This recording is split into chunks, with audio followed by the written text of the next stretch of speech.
And we are officially live. Hello, everyone, and welcome to the official kickoff of BC WrestlePod Presents Hell Week 2026. This is our yearly tradition in which, during the weekend of WrestleMania, we here cover a bunch of stuff. Outside of Mania, we cover as much independent wrestling and other things going on as much as possible.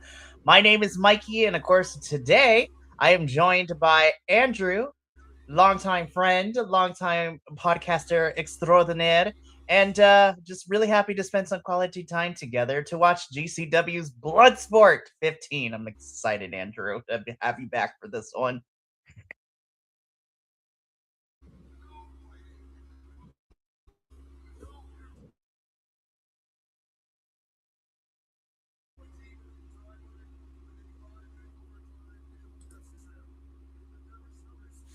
So yeah. Okay, so if you are unfamiliar with Bloodsport, this is how it goes down. There are no ropes. You can only win by knockout or submission. And these matches aren't going to go long. And boy, I'm excited to I'm excited to watch this one. If you want to watch along with us, then you may go to Triller TV and get yourself onto GCW's Bloodsport 15. And yeah, so I'm excited. This should be a fun one for sure.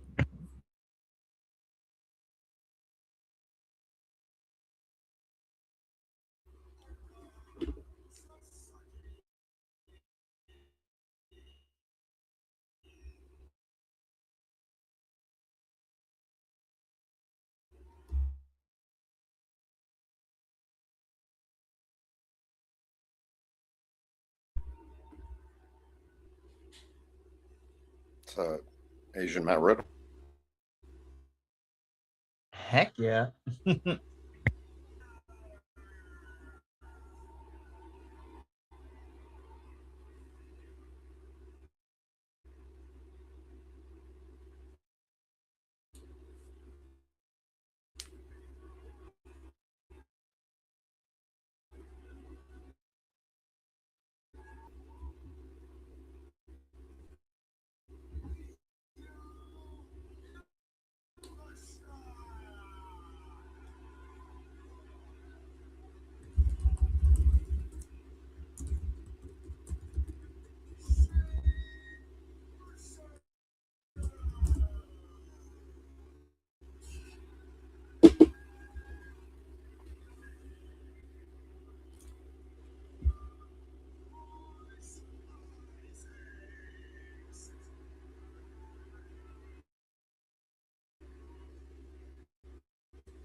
Okay. Welcome back. Hopefully this will work. Hopefully. It wouldn't be All a right. live stream. It wouldn't be a live Seems if like we this weren't having connection is tech. better. Yeah, there we go.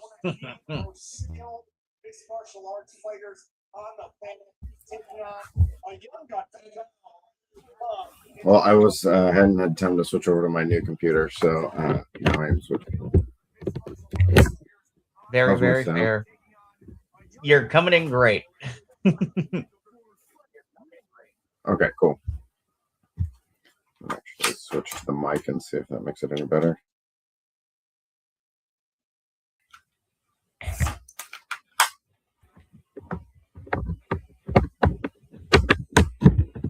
Hello, hello. Hello, hello. Does that sound any better? You're coming in great.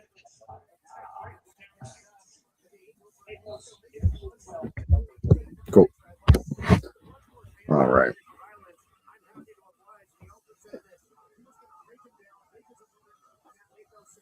So yeah, so we're just getting things started. We're about to start our Should first be match. interesting. And why? So why you say that? I just meant the whole night. The whole night should be interesting. There's some good repeat customers, as it were. There's several people who I like. Charlie Dempsey is a great example of people who I think shine more in Bloodsport than they do in their the way they're used in the companies that they usually wrestle for. And you would be 100% correct, because let me tell you, I'm like, why are you putting him? Why are you putting Dempsey in this stupid faction nobody cares about? I also hate the name. But tune into our Wednesday shows to hear me complain and also talk about the people and the things that I do like about NXT.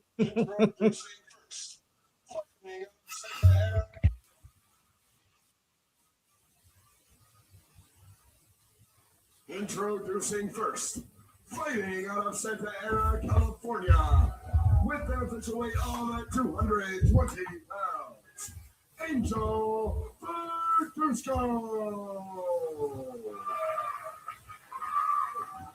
His opponent, fighting out of Philadelphia, Pennsylvania, with an official weight of 218 pounds, the sharpshooter, Matt Mako. I would really like if in Bloodsport they gave us their Bloodsport record. Didn't they used to? They have previously, and then sometimes they'll just talk about it in commentary. Got it. Yeah. I would also like their Bloodsport record too. Yeah. Angel's a bigger guy than I thought he was. He didn't look as big when he came out, but comparing him to Matt Mako, he's pretty big. It's the hoodies, man. The hoodies always be hiding the stuff.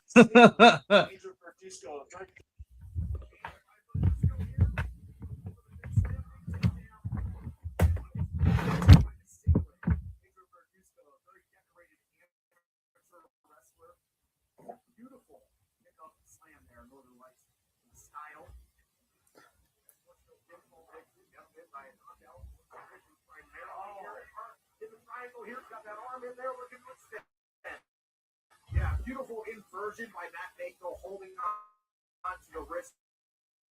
It's almost like a spider guard inverted. The triangle choke, but Verduzco able to step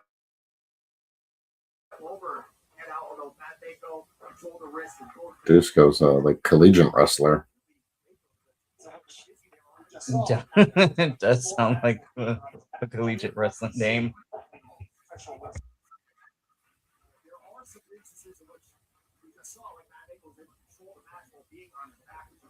See in professional wrestling rules contest. Are here. By Mako, can he extend it? Trying to hold on for dear life here. Is Verduzco keeping that grip? Yeah, it's tough to tell what kind of grip Verduzco has, but Matt Mako looking to extend that left arm, and you can see him moving in different directions, trying to send it away from the waist, but Bradusco seems to have, oh my lord, what a beautiful transition with that front handspring into an ankle lock. But equally as good transition out of it by Matt Mako with his kicks. Yeah, it's always interesting to see how someone that's trained as a martial artist, how guys that are specifically professional wrestling trained, are going to come in here and how they're going, because it's such a different style, different, like, really excel in, and there's other ones that you can clearly see like struggle to adapt to it. No, I agree with you. It's always fascinating to watch the different styles kind of come together in this setting.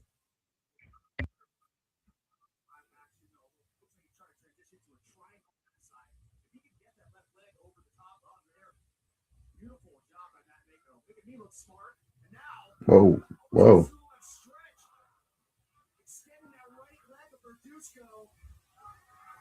And not only does he have the choke, now he's cranking on that hamstring into the frying down, into the fire there. Double jeopardy. He is a person. His escapability is impressive.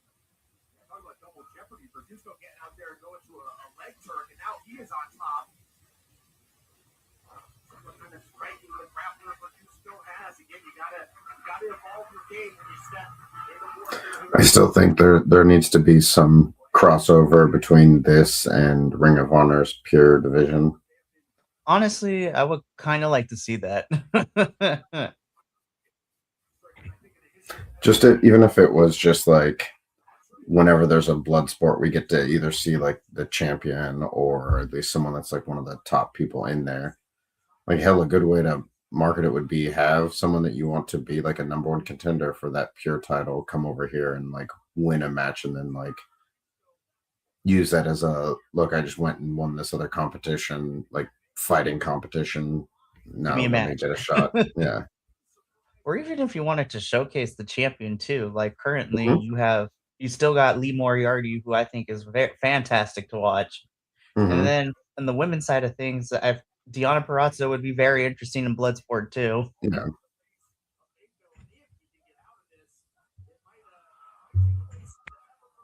Oh. No ropes for the break.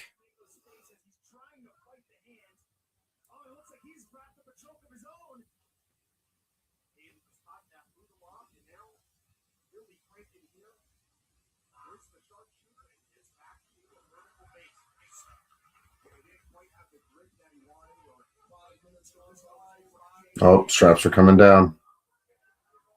It's about to get serious.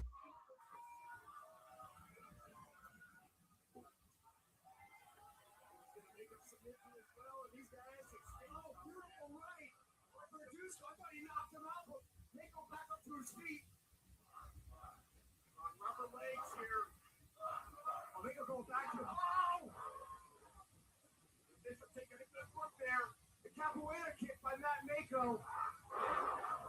Suplex by Mako. And he's looking with Oh, TKO. And there we have it. Matt Mako once again picking up a victory. Getting some momentum after that big victory over Ray Jazz, defeating an unbelievable. I also still think we need to there needs to be a blood sport title, like, since they do it by men's and women's divisions in Bloodsport, they should need to have a men's Bloodsport champion or a women's Bloodsport champion. They should. It would be so much fun. And the nice thing is, I mean, it's not like these events happen a ton. They're like once every few months. So we're lucky if we get like one or two of them every year. God, I'm trying to remember when was the last one. I feel like we get, like, I think in the recent last few years, I want to say we've had 3. I mean, I can tell you when the last event was. I was just looking at them. I have to go back because for some reason I feel like the last one I watched was Bloodsport in London. New Jersey was the last one, which was 14. It was in August. Ah, okay. Makes sense. And then there was 13 in Vegas, which was 2025, which was a year ago. Yeah. And then before that, there was one in November of that in 2024. And there was one in July of 2024. One in June of 2024. And they've had tournaments and stuff. You could totally just have another tournament to crown a champion for each. I think they had 2024, they had 4 of them. Right. So I guess it just depends, but yeah, I would like to see a championship for the men's and women's in Bloodsport. Yeah.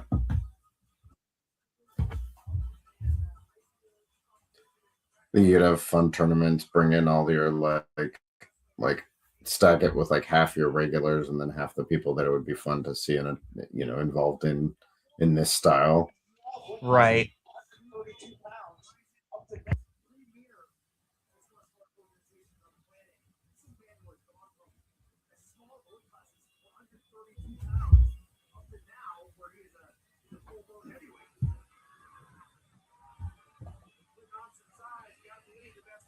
Joe DeShoe. What a name. Oh, yeah, sure. I was like, I like the shoe better. His full ring name should be Joe the Shoe DeShoe. I'm here for it.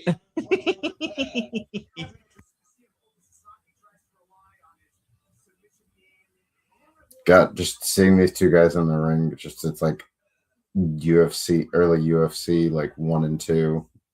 And you had like people in just classic, like, I'm a wrestler, here's my wrestling gear. Right. I'm a boxer, here's my boxing gear. Like you can immediately tell, be like, all right, we know what we get with you.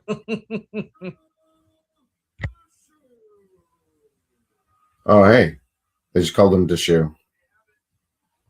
Heck yes.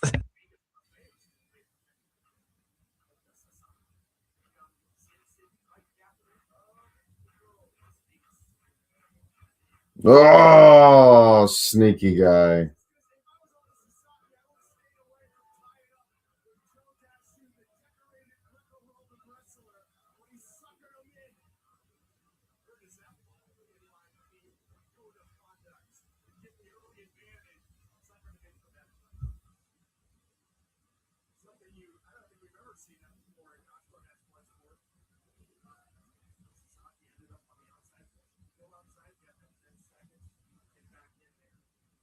Oh, nice toss.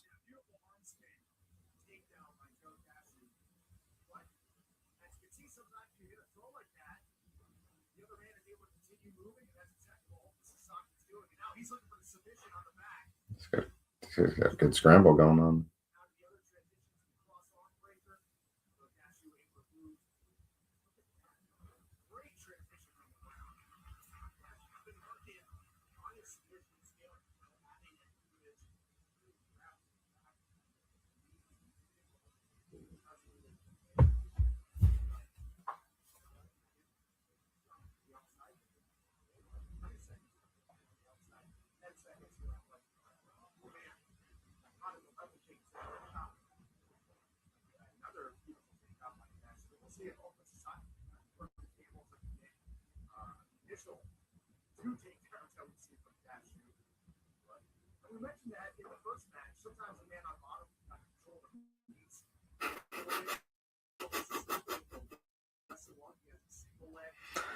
Sometimes the man on bottom can control the pace. Yeah, if you're doing it right. You don't say. Who knew? We're perpetually middle school boys. Let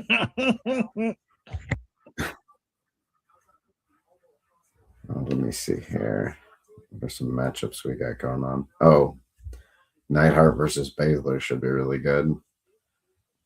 I'm excited. Takeda versus Dunn. Mm-hmm.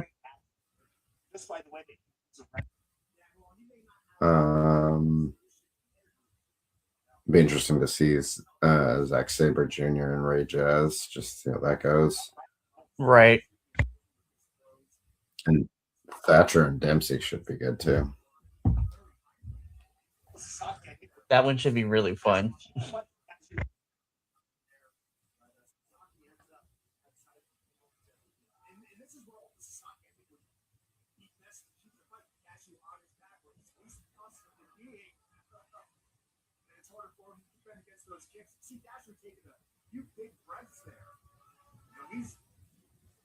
He's in there with a man who's got quite an extensive background in mixed martial arts and a lot of fight experience. Cashew, doesn't have hockey stuff. Class, national experience out of the clinch here, throwing some lead. Trying to keep it muscles and over with the front. See it? Up and over there.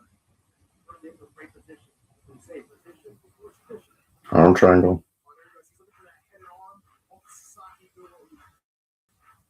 Answering the telephone to the Fed, and then now able to reverse the position. Now he's looking for that cross arm breaker of his own.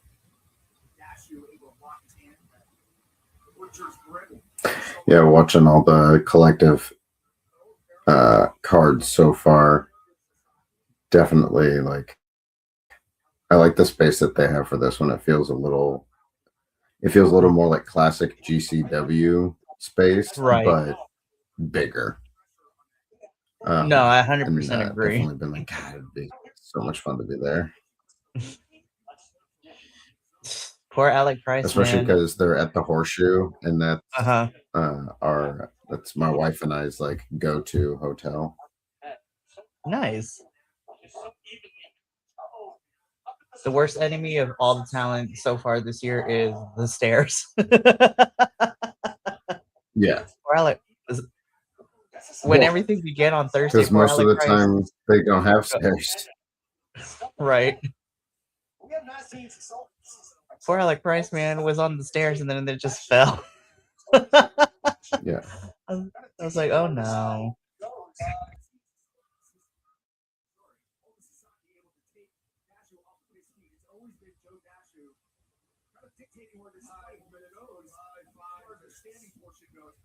Oh. Sasaki is working the back, and this is the most dangerous spot of the match for Joe Dashu so far. Oh. That was gnarly. That was video game style right there. Finish him.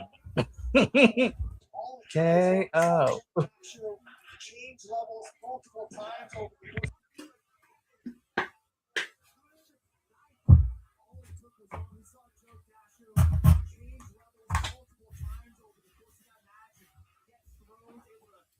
Sasaki, but Sasaki read it, and all it took was one. And Joe Dasho in the third. Well, Sasaki, your winner. He cleaned that shoe. You're so bad. Oh, never change, Andrew.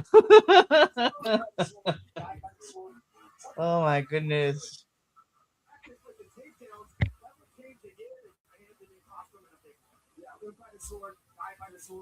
Sometimes you get decapitated by that sword, and that's what happened with Joe Dasho. And still to come, Joey Janela's spring break as we take it. Spring break should be a crazy card. My God, it was last year. Yeah.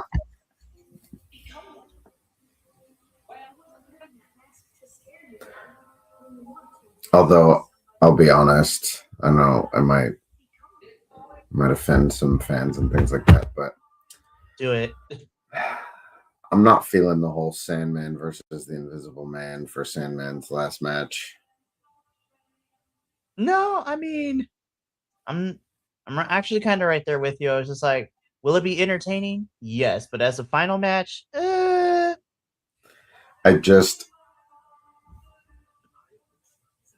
were moments that I definitely felt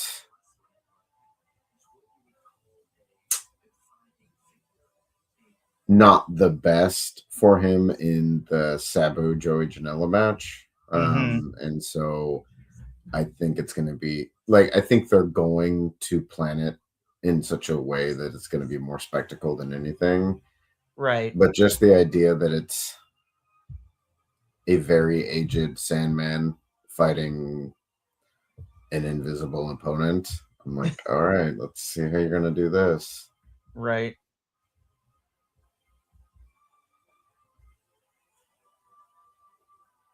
Yeah, I mean, I feel like that's the only match on the card where I'm like, well, it's gonna be a spectacle, but I was just like, if I happen to go use the restroom, I don't think I'll be missing much. Yeah, I think the rest of the card has a bunch of craziness on it. That's going to be like this match, Koger versus Hayabusa. Goodness, like I don't know if it's a collaborative effort or if it is all Koger, but I'm like every time, at least from what I've seen, every time he's defended this championship, it's always like a different video package, a different like theme that he's going with. I'm like, sir. I'm like, Koger, you are awesome. Yeah, they do a really good job with setting up for these big title matches for him. Yeah, so there's this one should be fun. I'm very excited to see who Megan brings out for her partner. I'm just happy to see Steph back in the ring again. Like, Yeah, hey, I've missed. I mean, it. There's a part of me that says it should just be Lena Cross because she was there yesterday already wrestling in a match. Yeah, she was part of the Progress show when she was in that 5-way scramble. Yeah. And honestly, I feel like that'd be great. So, yeah. Because who knows? I would like to see Divine Dominion just completely fight Steph and Mance. They all can go. Well, and then you've got Ali Catch and Effie. Loser right? leaves Isn't that GCW. on Spring Break or is that on Big Gay Brunch? It's on Spring Break. No, so that's on Spring Break. Spring Break, it's, right? That yeah, and it's a loser leaves GCW. Yeah. Effie's gonna leave, and we're all gonna find out he got signed to WWE. Oh my god! Don't say that. I was like, I don't want as much as Effie. Well, I don't know. Who knows? I'm never going to knock people if they change their mind, but I'm like, Effie is down for the cause. Yeah, no. I don't want to lose either one of them. Well, there's a part of me too that's like, what, like, there's all the reasons that someone could be leaving GCW, you know, either going to work somewhere else or they're going like, okay, I'm, you know, taking a break or whatever the case may be. And then there's also part of me that's like, are we just going to see shenanigans to where there's no finish and neither one leaves and we stretch this out or what? Manders becomes the peacekeeper that we need. No, just kidding. Well, I mean, he will be there at Spring Break as part of that that ladder match has so many people that we adore. Like you have Manders, Bear, Shotzi, you like just Darice is also in it. Yeah, that match is gonna be crazy. Like, which they were pointing out at one of the last events that Cole Roderick still has his brass ring. He still hasn't been able to cash it in. Poor dude can't catch a break with injuries. I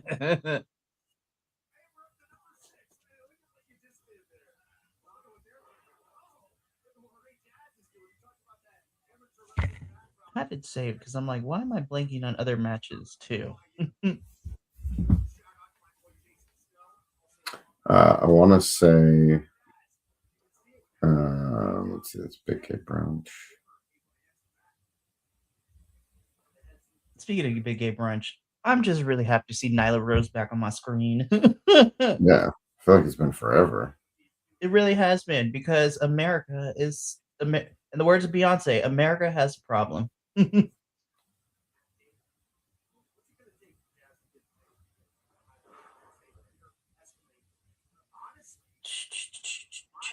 Wait, duh.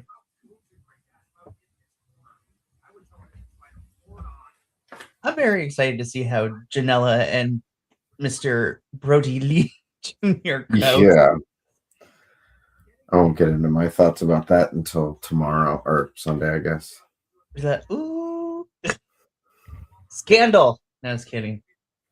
I was trying to find the spring break card, and I was looking at the Big A brunch card and realized Effie is facing Zack Sabre Jr. So be Effie interesting to see how that match happens if Effie has to leave GCW.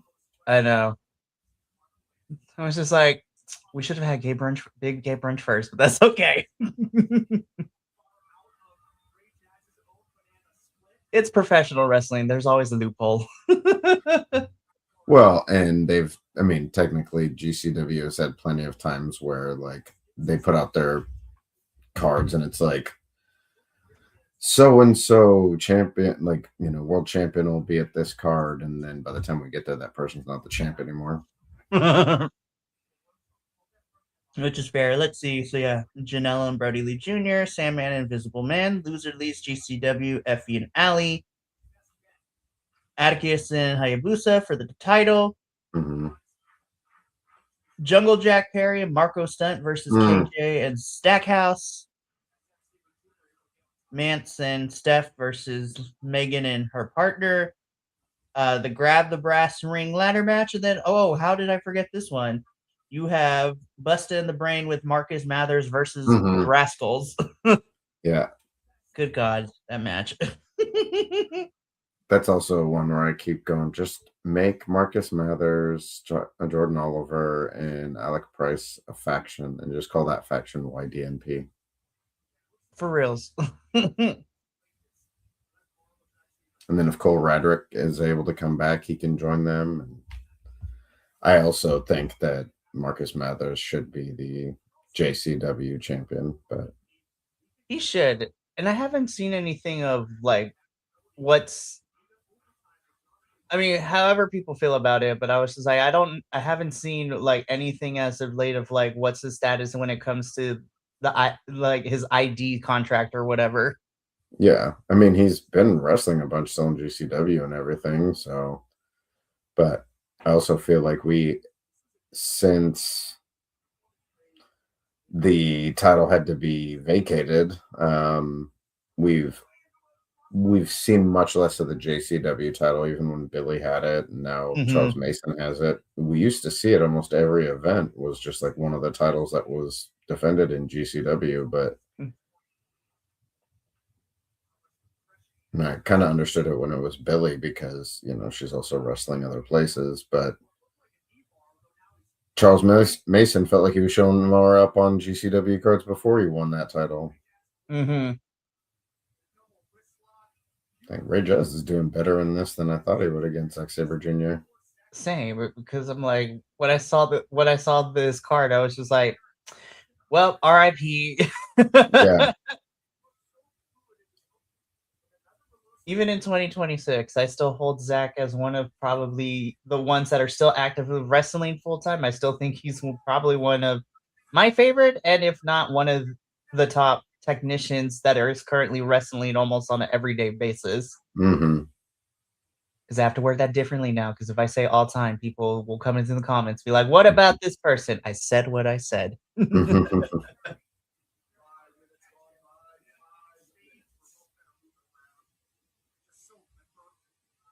I wonder if Zach's boyfriend will make an appearance tomorrow, Mr. Chris Brooks. Ooh. What? That was the thing that happened. A little mini power bomb. You can't pin him. Like, that's not how this works. Yeah. Hook the leg. Oh, wait.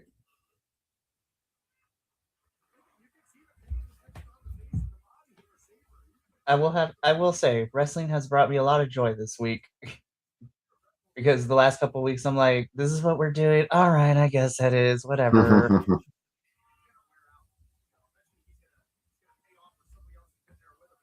Oh, shoot. Whoa, hello, Zach. How is he going to get a standing inverted? Oh, dang. That's what I said. I was like, well, hello there, Zach.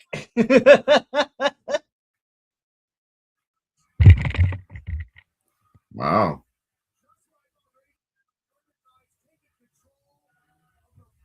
Oh, looks like I got to plug in my laptop.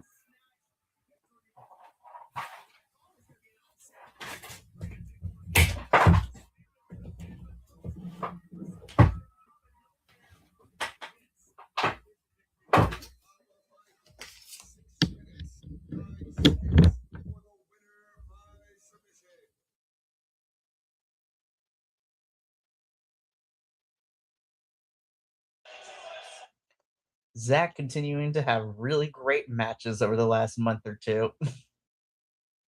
I have to see where the rest of Zach's year goes, but Zach has made him one. He is already in. He's a part of one of my favorite matches so far this year, and we're barely in April. That tag team match at Sakura Genesis with him and Oiwa versus the Knockout Bros is probably one of my favorite matches so far this year.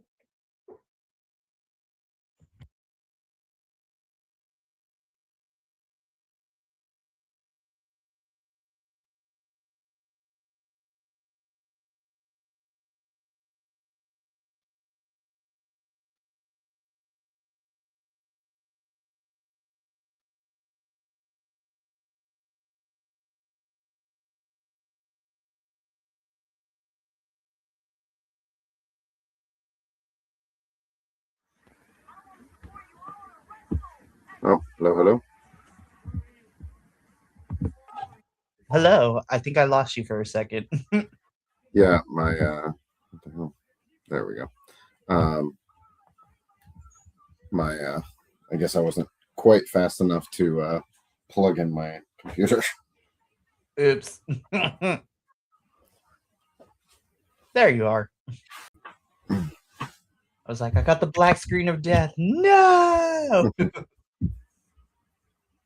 No, but yeah, all I said was is that Zach and his stablemate Ryohei Oiwa versus the Knockout Bros for that IWGP Tag Title match was great.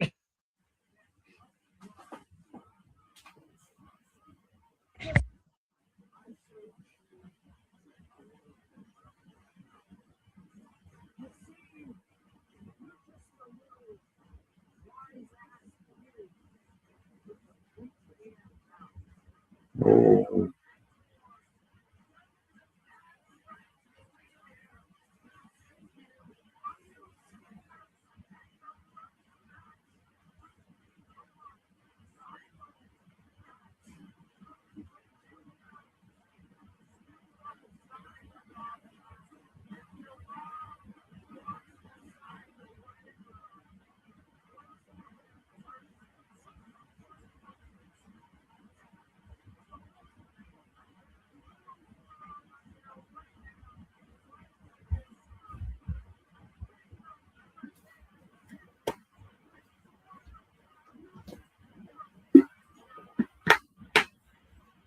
Yeah, so I I get where all this is coming from and great and fun and all that stuff. The issue I have with Brody Lee Jr. is he does the thing that a lot of younger performers do.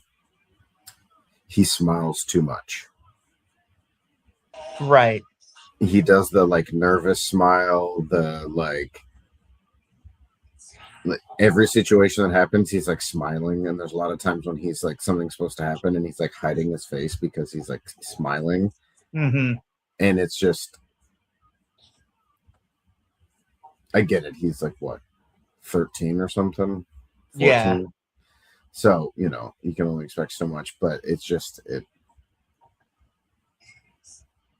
he needs some of the people in the back to help him turn that into something so it makes sense. So like give him a way to like use it or control it. But This will be another one that will be interesting to see what they do, because obviously it's not just going to be a straight up Brody Lee Jr. versus Joey Janela 1-on-1 for the whole match, because that would be ridiculous. I know it's going. I smell shenanigans coming from a mile away. I wonder who we're going to get to see show up that's to come to Brody Lee's aid. For real. To be Evil Uno and Stu Grayson. I mean, hey, they're technically in Vegas right now as we speak.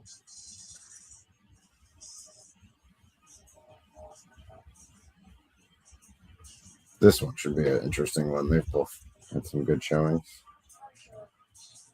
Yeah, I like both of them. Miu has also had some really great matches this year too. Her versus Jamie Hayter not too long ago was fantastic.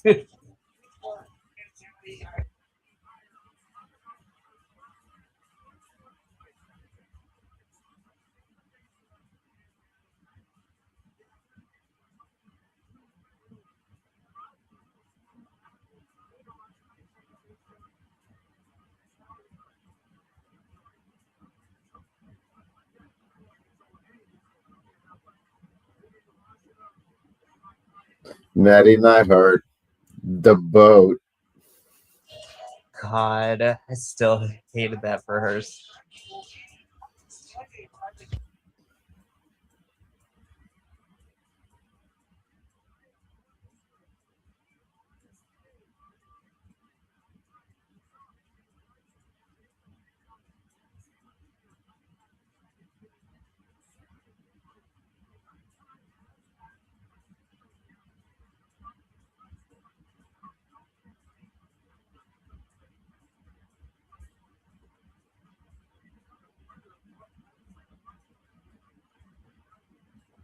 What the heck? Okay. Oh, I know what part of the problem is.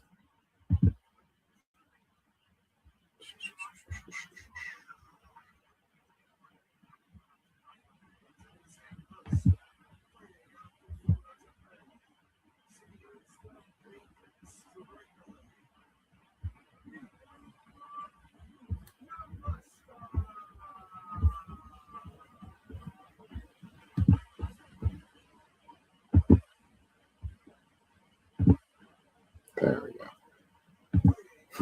My screen kept wanting to go away, and it was because I have an energy saver mode. And I was like, oh, let's not do that.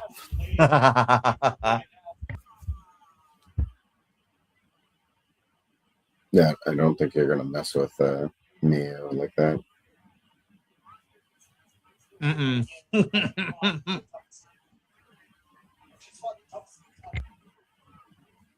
Oh, now trending number 4 in the U.S. You gotta love it, even if they might be embellishing. Yeah.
It is always fun when they bust out, like, there was a few events ago and someone finished the match with like a power bomb.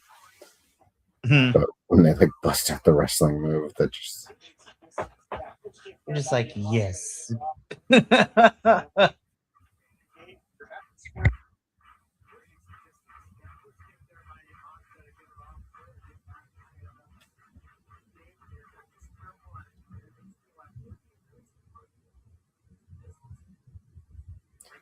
no, it's technically not against the rules to throw your opponent into the ring post. Nope. She was liking it.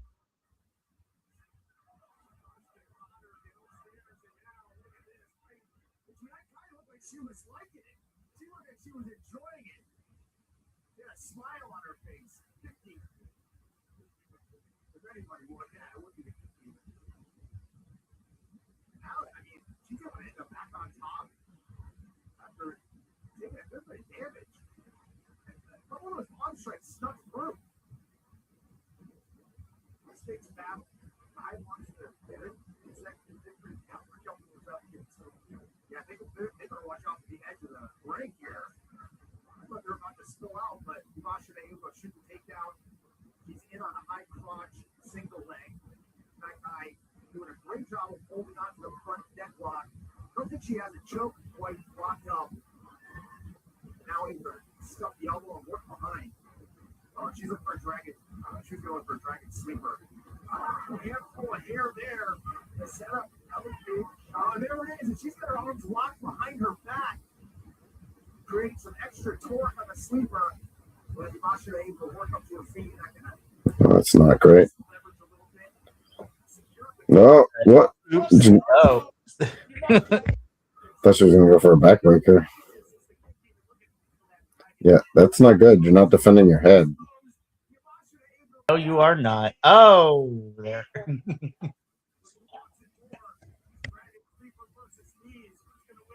Whoa.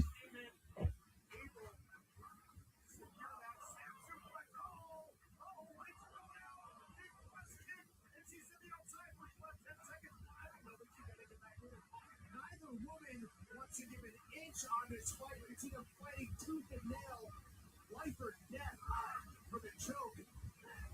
How can it end up? Well, she's got 3 seconds left. What the? Get back in this fight, baby. That was a sitting duck. Ate a big shot and get re-entry. That's it. Wow, the opponents get back in. What a chin. I mean, Yavasha, we saw her take kick after kick. She's been crossed multiple times. She has fought on each and every time. And this is a fight. Who knew that the kid would be checked in this one? And now, the kid of Janai Kai. The big Janai Kai missed that spinning kick. Yavasha not able to get all 9er.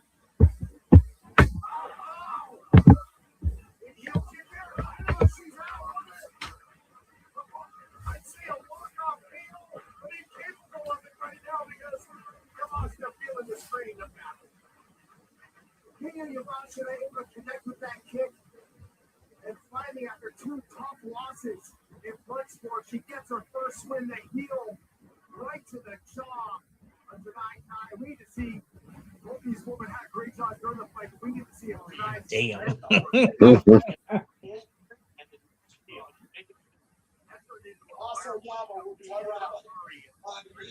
Oh, Janai Kai might win.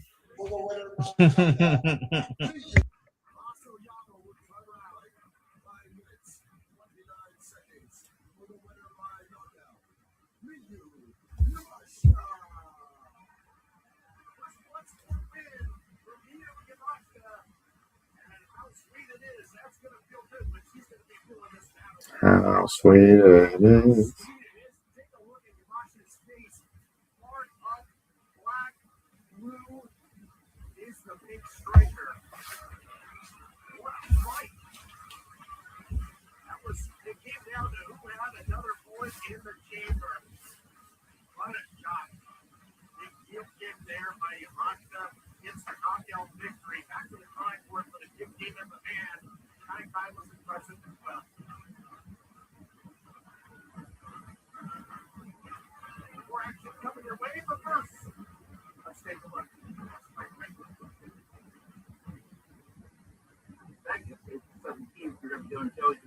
Oh, here we go. Sweet.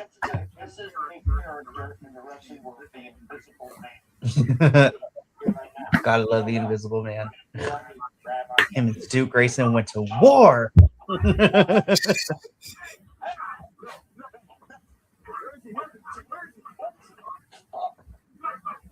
I don't know if they would ever do it, but I would like to see a GCW Mystery Wrestling collab. I feel like Joey Janela would fit perfectly in. Yeah, I mean, there's a lot of stuff they do that would fit.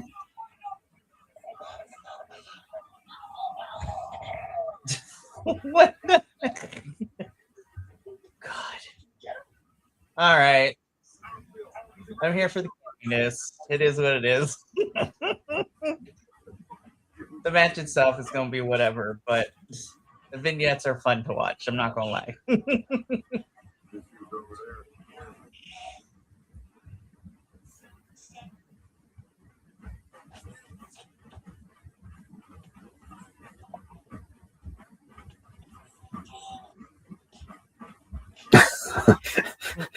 I love when it was like the Sandman and it zooms in on the empty ring. God, Sandman's entrance last year was longer than the match itself. Yeah, because it took him that long to get all the way down. For reals. This one should be good too. I have become such a bigger fan of Shane Mercer over the last 6 months.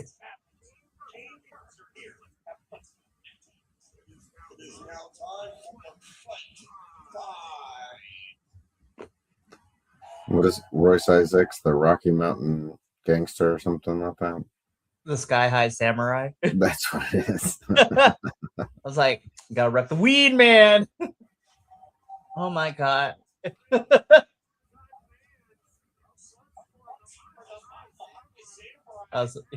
Sorry, Mile High Samurai, not Sky High Samurai. Yeah.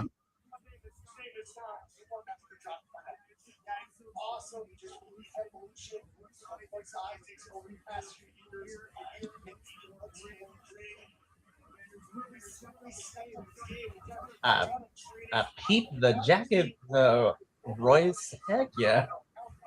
Where'd you get it?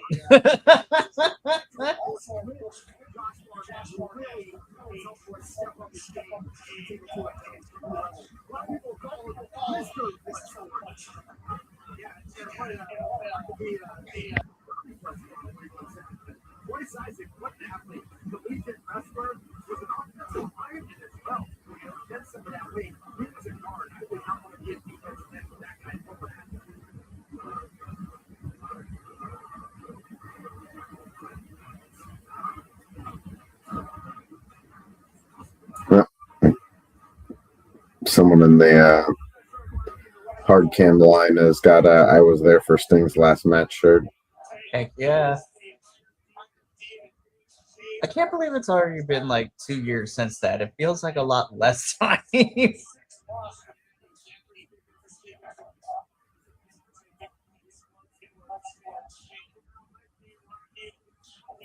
Iron Demon versus the Mile High Samurai. Yep.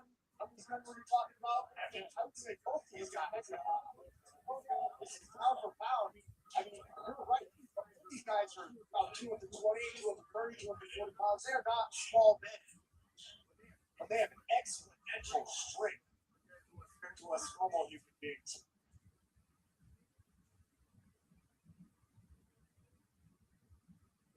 Introducing first, fighting from Los Angeles, California, Colorado, with an official weight up to 43 pounds. He is the final hard samurai, Royce.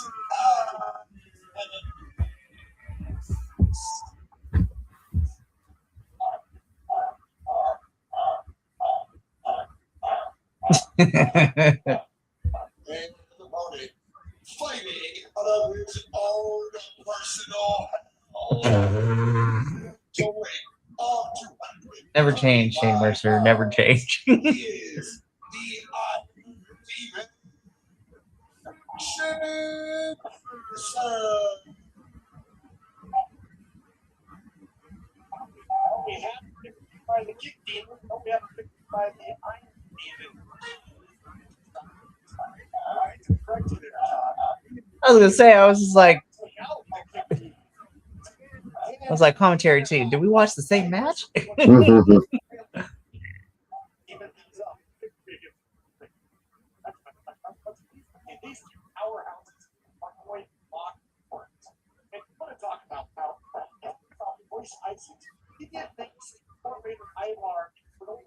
That match was insane too.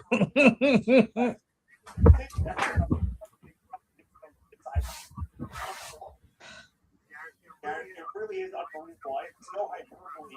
Somehow these men have exponential strength when it comes to a normal person. I'd say it's 5%.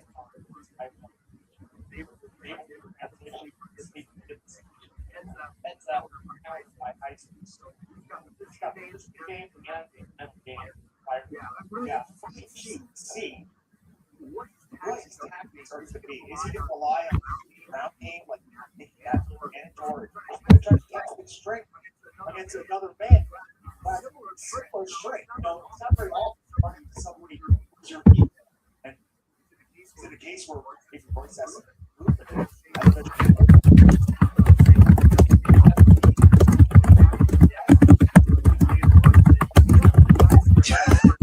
What is happening over there?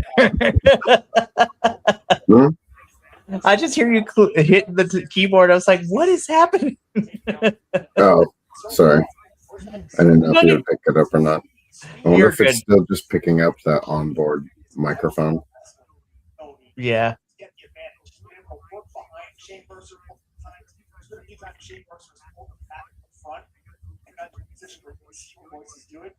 Voices been able to move behind him, and getting behind Shane Mercer is going to be his best bet. Shane Mercer can't pick him up and throw and use that strength. Shane Mercer, the power national records.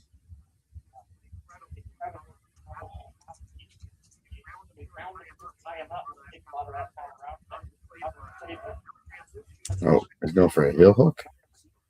Do it. Oh.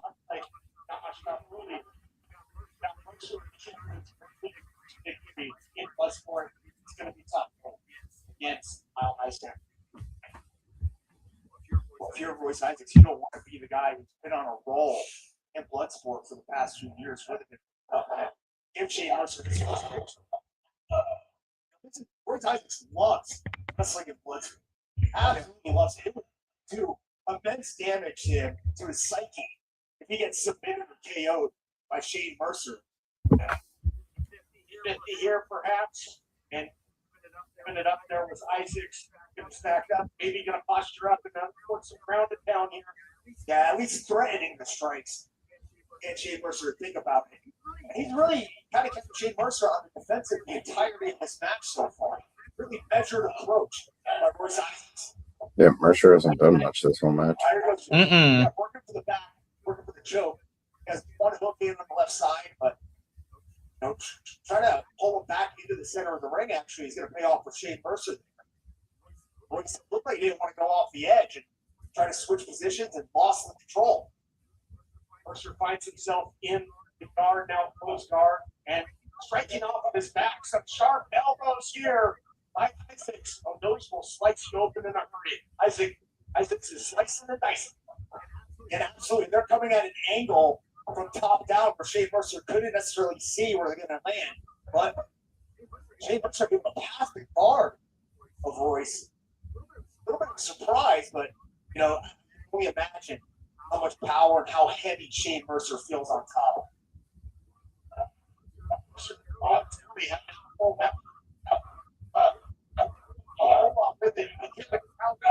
Look at these short forearms. Just cannons there by Mercer. It's going to take more than a few. It's really for Royce to switch positions. Two shots in the dome, but Shane actually landed one to the bottom of that. He was in the defensive for a second. But we switch positions. Beautiful short palm strike to the face there. And now he's trying to control the wrist. And that'll open up the ground and pound. It's an almost thrown in tight. Another one there by the Samurai, ironically, is a close quarter, but making Mercer pay the price. Yeah, and unfortunately, you know, with the elbow that he has protected with that. Otherwise, I will be slightly strong on the 5 minutes. I would say that this reset here, this favors Shane Mercer. Now, Royce was in the better position. It looked like he was well in control. Shane Mercer, perhaps, can use his size, use his strength. He has something working. Indeed, but you know, I think it was Isaacs that elected that left there readjusted his knee pad. That will change again, and you don't want to be here where I think that's that previous one. You keep jumping over. Since they're in the legs here, though, it's Mercer. Yeah, it looked like Mercer was trying to work for a Kani Masami takedown, even a knee bar. But Royce Isaacs looking at Oh. Damn. Ungodly power by Isaacs, who was able to muscle Mercer up and over, defying gravity and taking him slowly through. He's in the knee bar. Looks like that's pretty extended to me. No. All that heel. He's doing exactly that. He's got that leg tracked behind the armpit. Shane Mercer doing a good job at switching positions, maybe to alleviate some of the pressure. Break Royce's grip with that kick to the kidneys. There's a reason why that was outlawed in the UFCs. It might be peeing some men tomorrow there as Isaacs took that shot. Starting after hoisting Mercer up and over that. That was the first time we've seen shooting for a takedown. That paid off as he landed that wrist clutch exploder as Royce tried to sprawl.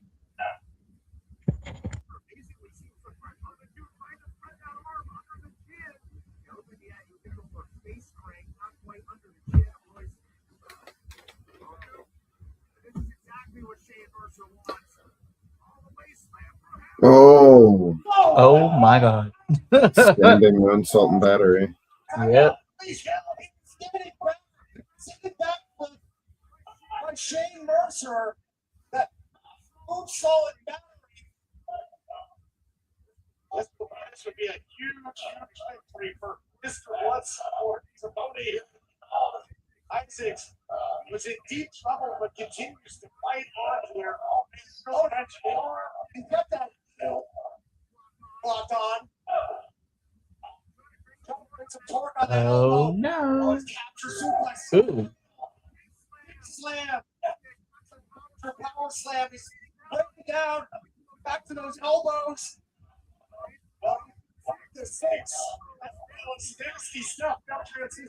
Where are you going? He's going to tap. He's doing a good job of getting some crank on the toes. And now, was able to turn it back, and it looks like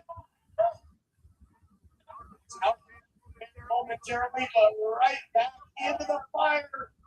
I've got to imagine that Shane Mercer's arm is already damaged. He's thinking about it. Space in the head of Mercer, but Oh Shane, what are we about to do? Oh god. Oh no. if anybody can, Mercer can. Oh. Look at this. Oh my. Oh, he tried. Nope. Scoop him up. Fire. Get him. Oh. That's a nail. Into a choke. Fluidity there in that transition. Was able to hold on to the hands. Shane Mercer not able to lock it up. He's able to land these elbows. He's not moving. Oh. Jeez Louise, man. Oh. DVD. Dragon sleeper locked on. Damn.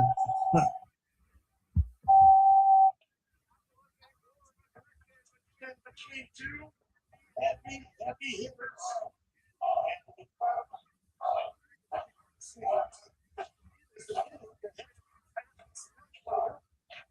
Yeah, double whammy. Look at that, right on top of the neck of Shane Mercer.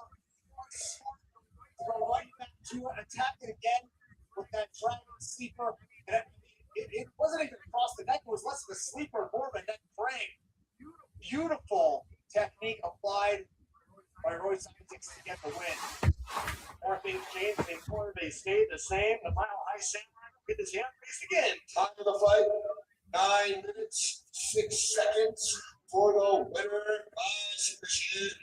Royce Isaacs. Hey, what, Coach Trump? Sure looked good.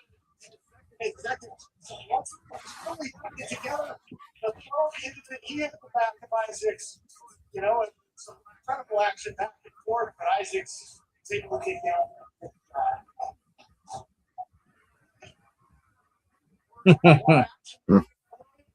Once that hits, keep on coming. Let's see.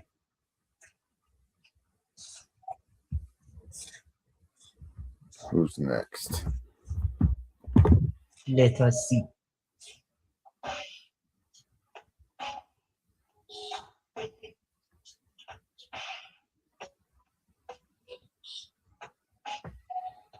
Probably going to be Thatcher versus Dempsey, I would guess.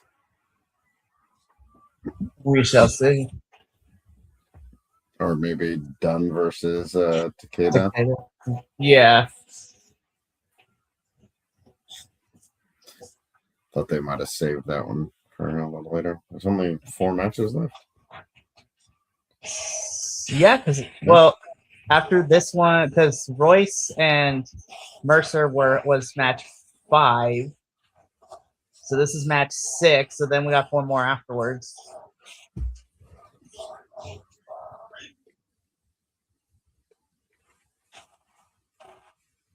Oh yeah, there's Eric Stevens versus Fukunora Abe. Mm-hmm. Coming up next, Ajase Takeda battles the cruiserweight Ethan, who returns to Bloodsport. This a true clash of styles. It is now time for fight 6. Did anyone tell him scissors aren't allowed? They had to take him away from him before he came out. Like, what did we tell you? No scissors.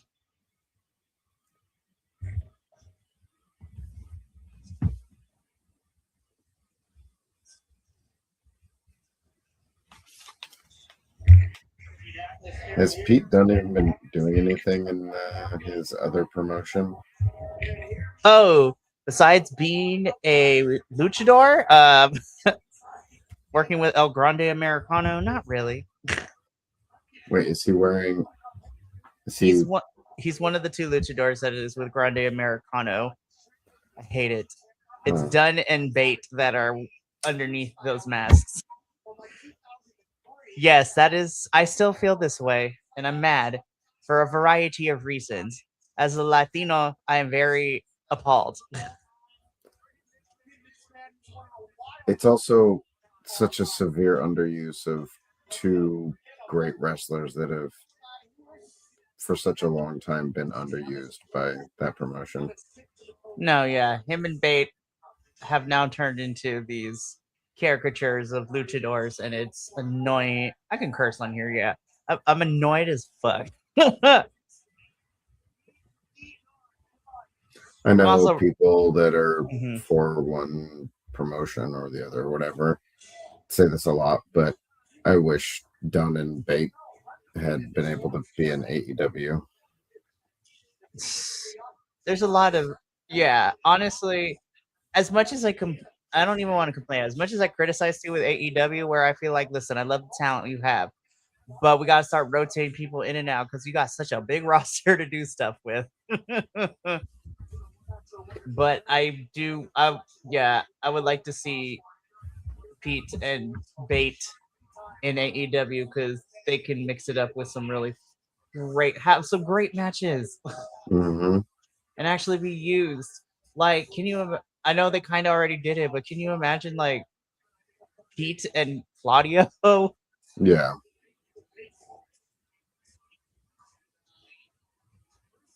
I don't know why, but I would like to see Bate and Bandito go at it too. And if not AEW, put them in Ring of Honor. Yeah.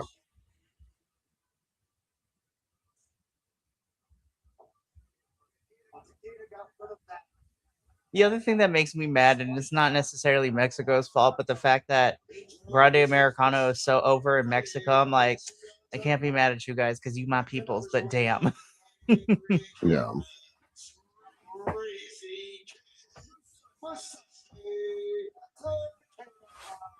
Damn, those battle scars, man, crazy. Yeah, dude, for real.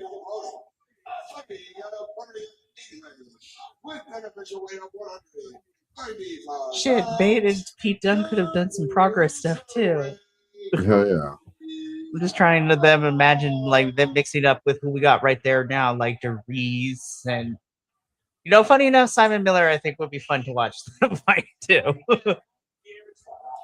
Well, both of them could have gone to back to Progress and Rev Pro, and yeah, I mean, I'd rather see them run around on the independents, like actually being good than being what they're great at, not running around being fake luchadors. yeah.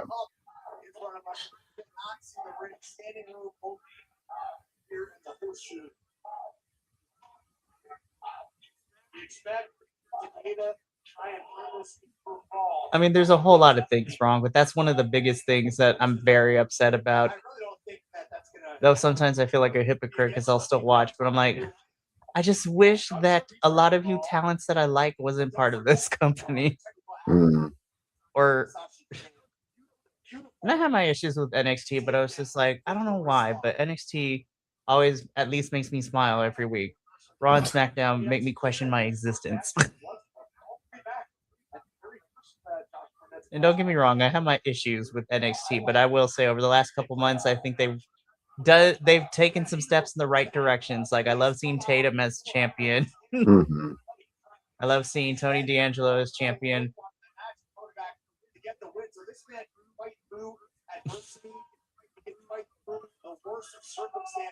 Good God. It's a Takeda.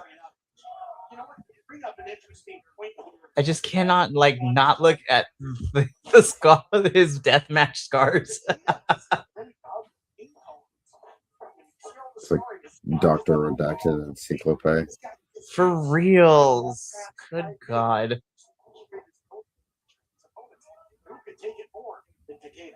Absolutely. If you are Pete Dunne, who have looking either incapacitate Takeda by KO, or you cannot rely on this man submitting.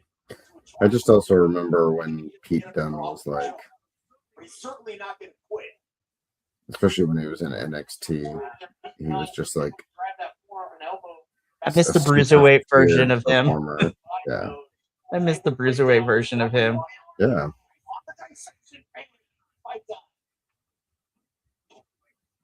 Pops right back up though. Takeda seemingly unfazed by that, although I can assure you that arm has seen better days. Well, as the late great Pro and Monsoon say, adrenaline could run. So it's flowing hot, heavy body at Takeda, but he's going to feel that later in this fight, probably in the morning. Stuffs the level change there. Does Takeda takes the back of gun, nicely done. That great flow behind by Takeda. Now keeping that back control. Working what looks to be a joke and over under grip, controlling that left wrist of Pete Dunne. It's very smart to get him.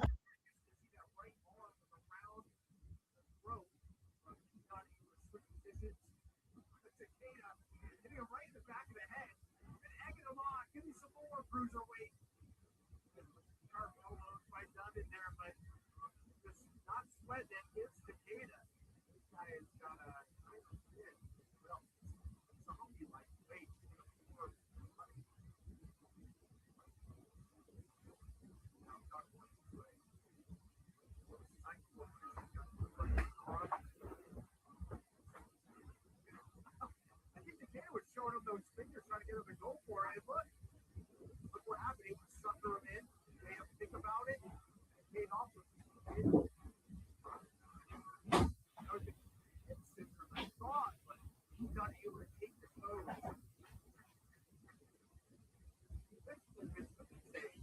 Great action. He's going to be able to pull the page and strike his bounce in his potato. I'm not sure if that's much of a choice with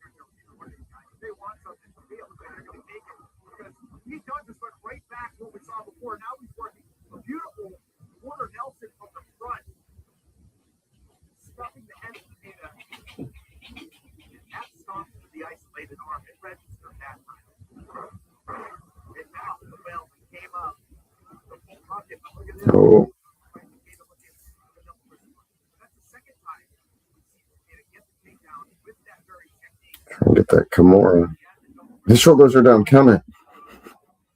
Like, it's not that kind of match. Oh my goodness. Although now he switches to the right, using the timing or cross arm breaker. Done.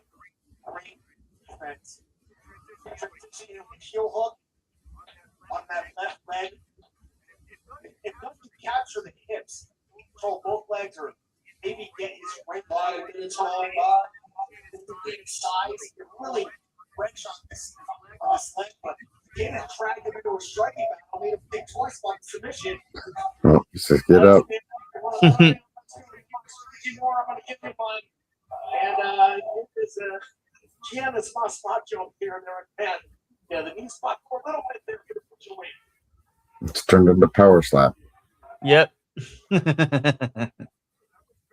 very entertained by the striking exchanges they had on the Ooh. whole body behind it now. Takeda feeling the effects. Oh, Damn. Either one of these that are entertained by what they're seeing come out. oh, he caught it. Yep. Oh, Oh. roll over into the armbar. Yep. Submission. The way these two use the strikes to set up the submission attempts. Done. That rolling armbar done out the door. It's that rear chin lock cinched in. Try and snap management. Ooh. Oh. Jumping Trying into to the get there. Kimura. Double wrist lock. Get it. Uh-oh. Oh.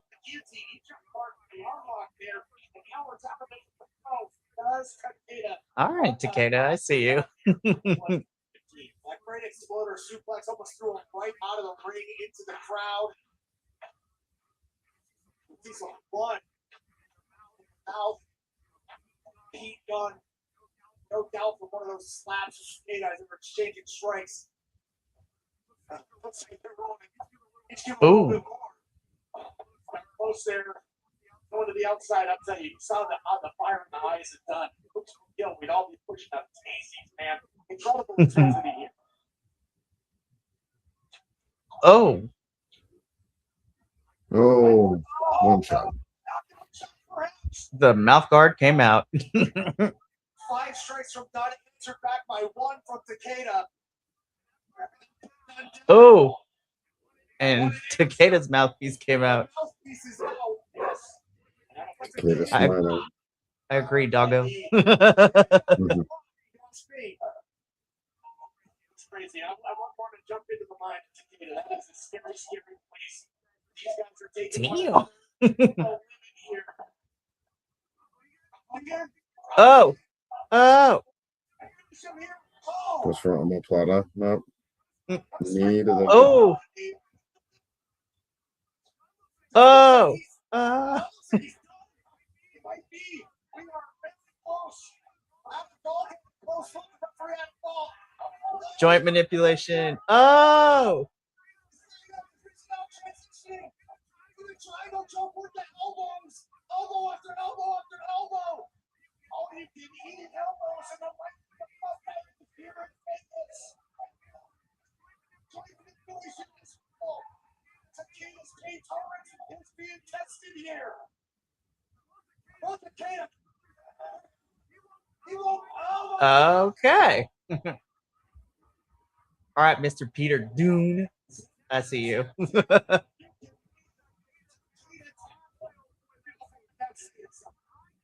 cannot even imagine the immense pain that he was able to cause Masashi Takeda to tap out. He had to try multiple ways to triangle choke, the arm bar, both those. He done made sure that Masashi Takeda. Get it. He was the one done. In Bloodsport, have his hand ready. 8 minutes, 30 seconds for the winner by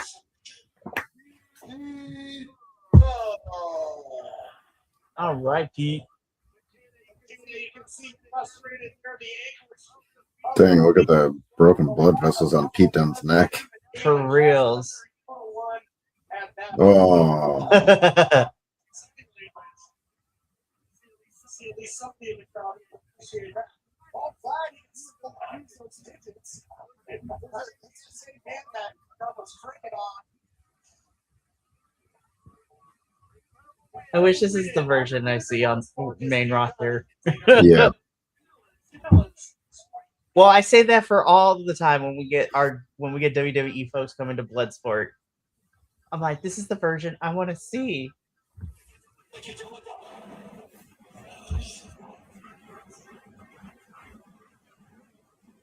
Megan, if we keep having great matches everywhere you go, I might put you as my favorite female wrestler of the year, honestly. I'm pretty sure she is mine. She has been for a few years now. Although So You're Wreck was up there too, but right. She's no longer with us. In ring wise, yeah. I'm also bummed that we're losing Kid Bandit after tomorrow too. But hey, Kid Bandit's promotion is gonna be great. You're bummed what? I'm bummed that Kid Bandit Kid's last match is tomorrow at Big Gay Brunch. Oh, yeah.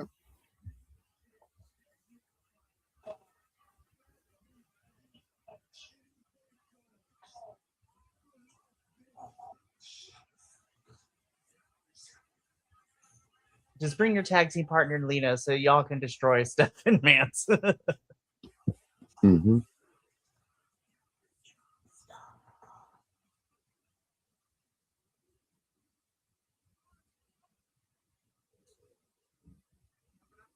Steven Eriks.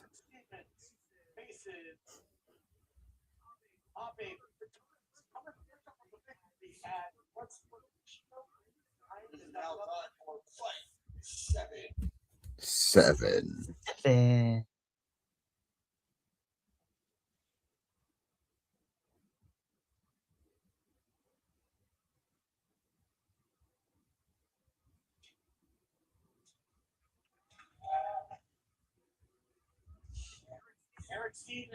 I'm not gonna lie, Eric Stevens. I would be walking in flip flops too. They are very comfortable. Especially when you're just gonna. You got slides on. I know. Got them Gucci slides.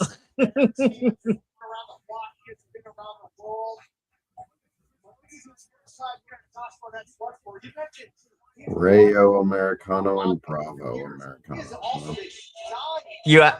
I'm sorry that you looked it up. So the New Catch Republic are now Los Americanos. Yes. So this is where I'm conflicted, right? Because I will never be behind their concept, right? Because you have actual luchadors. And listen, I'm going to word this very carefully because I love Penta and I will sing his praises until the cows come home. But they only finally decided to do something with Penta. And I'm just like, but you have other actual luchadores across. Well, you have actual luchadores across SmackDown, Raw, and in NXT to a certain extent. And y'all don't want to push them, but y'all want to create these fake luchadors? I don't understand. Well, especially because it doesn't seem like they're doing it in such a way to use those fake ones to build up the real ones. No, and I'm just sitting here and I'm just like, yeah, it was a fun little program to watch Penta knock them down. I'm not gonna lie, that was kind of entertaining, but because Penta ended up looking great out of it. But again, we have actual luchadors on the roster, and you have more than just Rey Mysterio too as an actual luchador. But we want to push these fake ones? Nah, we can't be doing that. So that's on the one hand. On the other hand, damn, their match against Vanity Project at Stand and Deliver was highly great. I'm not even gonna lie. It's always also fun watching Will and Kilt's reaction every time the Vanity Project crew come out. They're like, just God, they're annoying. I'm like, good, they're supposed to be. I love these frat boys.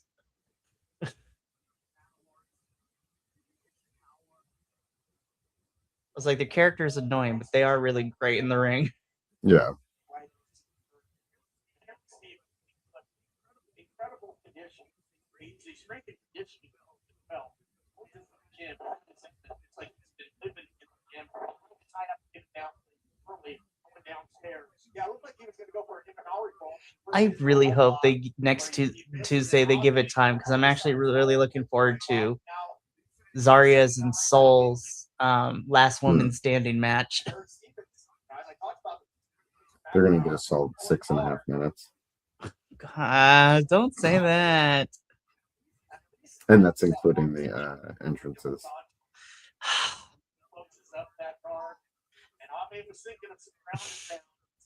I'm just like, this is the NXT women's roster. Between that and the two main brands, I have my issues with Shawn Michaels and how he does things sometimes, but at least he lets. The sad thing is that the women shine more in NXT than they get to do on main roster, and it makes me upset. Yeah. But it's been that way for years. I know. What can I say, Andrew? I'm a masochist. I'm a glutton for punishment, apparently.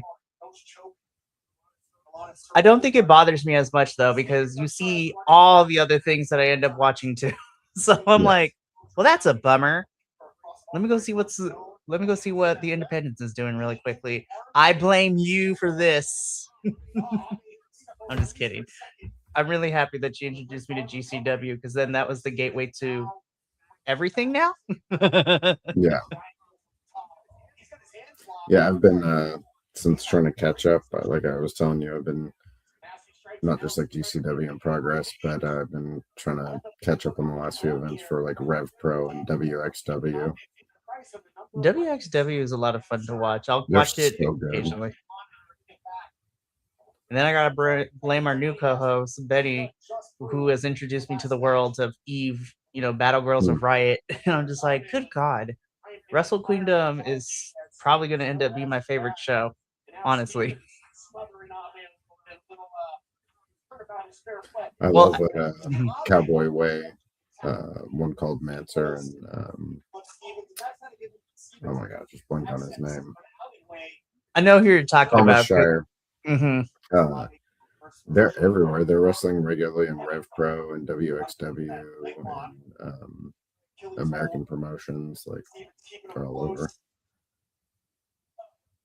I also follow the Instagram account Rev Pro Promos, because they have a separate Instagram for all the backstage promos after matches and stuff like that. So I was just like, I like watching those, and I was like, these Manders, you're great. I love you. I love this intensity. Yeah. Well, it's also fun to see characters like that in other countries, because here American cowboys are just like a type of American personality that we're used to seeing. But when you think about it, when they're going to someplace like Germany or England or whatever, where it's like not, it's like seeing a performer who leans into like their cultural background as their like character, and so it's interesting to just see that and try to think about like what that's like. Oh, 100%. Because Manders' character as this cowboy here in America, it's all right. I mean, I like it, but it's already so ingrained in like the Americana culture for the last couple of decades here in America that it's really nice to see that character become the quote unquote novelty in like other countries where like what they have is the more ingrained in their culture. Yeah. I just like watching beat people up. It's so much fun to watch him do that in Rev Pro.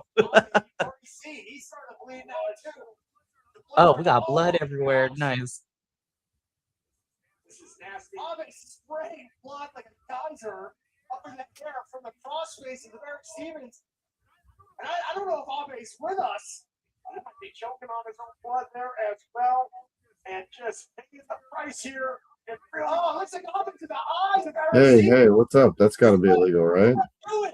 I was like, is there rules on eyes? The whole 5 minutes on 5 minutes. And we can ask Tom Aspinall what that feels like to take. Max Precon, these are our maximum lens tractors. Well, Boo that joke. Boo. least a yellow card, it's not a red card. And now look, and now he's in control. Maybe I'm just not like, I'm uninitiated, but I'm like, I don't think any type of martial arts have cards. I was like, this is not soccer. Calm down. Yeah, they do. Okay. That's what I'm saying. I was like, I don't want to sound like I'm ignorant, right? But UFC doesn't have cards, but other like other fighting promotions have cards. other martial art based promotions do. Okay. And it's I don't think like MMA usually does. I don't believe so, but like they've used them in like Muay Thai and kickboxing and stuff. Got it. Whoa. Oh, that was a nice like bloody loogie flying across my screen. What is Abe doing right now? That was an interesting hand gesture. That he's trying to Hulk up. Uh-huh. The Bruce Banner kind, not the other kind.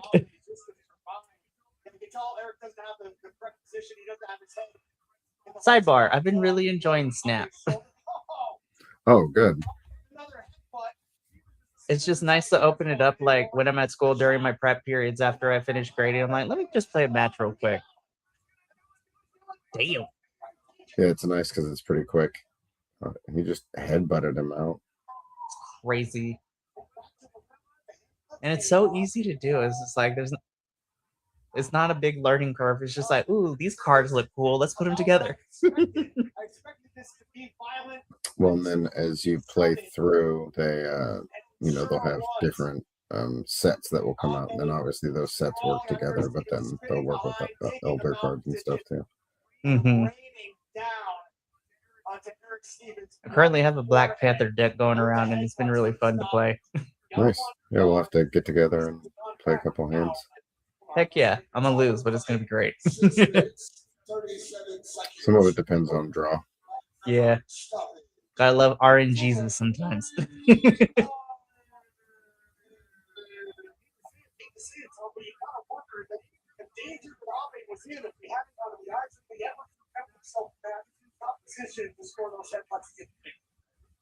We're never going to find out this juncture, but hey, Eric Stevens, he wanted to go head to head. Get it.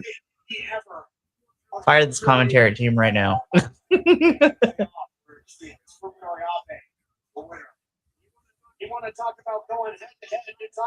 With all the shows going on in Vegas, like, and everything that I've watched so far, I've either loved or hated the commentary team.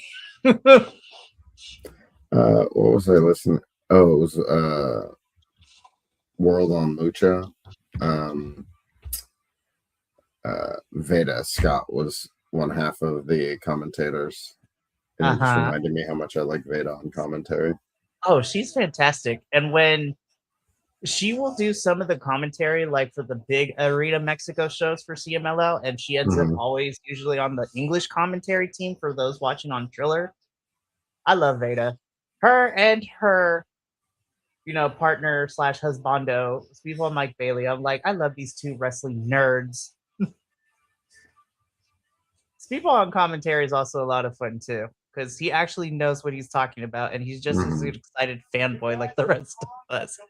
Because he's on the commentary team for this past Mystery Wrestling with Uno, and it was so much fun to listen to him just talk.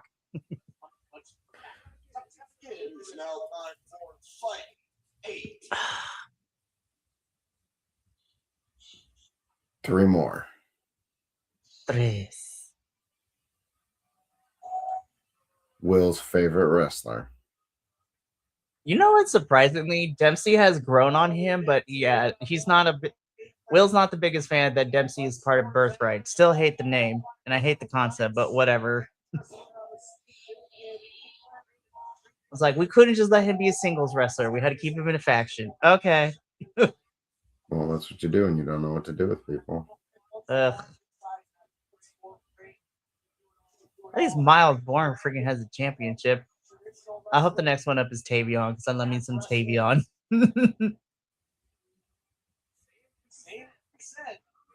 Hey, look, it's our WWE Evolve manager, GM. I'm not going to lie. His sense of humor can be hit or miss, but I do enjoy I do enjoy watching him play GM and Evolve. I'm not even gonna lie. He's just enough crazy that I love it.